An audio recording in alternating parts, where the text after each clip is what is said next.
Today's part 2 of our mid-back strength series, where I'm going to take you through a few advanced exercises to help strengthen your mid-back. Now, these should only be performed once you've felt like you've built a good foundation of base muscle activation and can perform the previous exercises without any pain or dysfunction. Now, before I like to grab my weights, I still want to make sure that I'm performing a series of light activation drills to ensure I'm using the correct muscles of my mid-back during my heavier lifts. What we'll start with is a foundational activation drill that you'll see many people perform in rehab settings or in gyms, and it's called the ITYs. So what you can do is find yourself a bench or perform this on the floor. I'm going to show a bench today. You're going to lie, belly down, make sure that you can bend your knees if you're a little taller to support yourself on the floor. And from here, just as the exercise describes, we're going to move our arms in a way that creates the letters of I, T's, and Y's.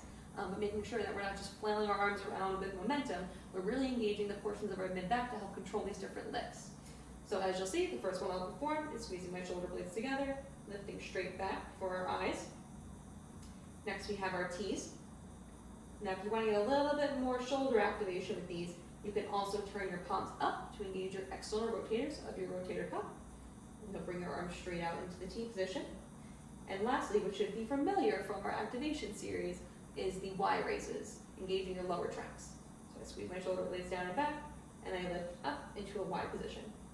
Now some things you want to watch out for with this exercise is that you're not just shrugging your shoulders up to your ears or rounding your shoulders forwards when you do the lifts backwards into the eyes. So what I'll do is about 12 to 15 repetitions of each of those directions for about 2 to 3 sets, making sure that all of the muscles of my mid-back are engaged and activated to move on to the weights. 2 of my favorite mid-back exercises can be performed at a cable column. The first one is called a face pull, which is excellent for targeting your rhomboids, mid-traps, as well as your real deltoids.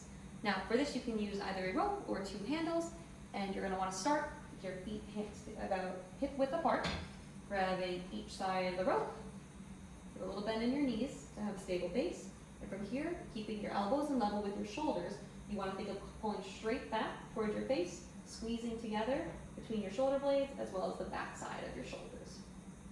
That's the first one, and then the next one is called a cross cable row. So for this, you're going to want to replace your rope with a handle, and as the name implies, you're going to be creating a cross with the cable column ropes. Now, cross cable rows are great at targeting your rhomboids, mid-trap, rear deltoids, but also can help recruit the fibers of your lower trapezius, lat, and even involvement of your rotator cuff muscles.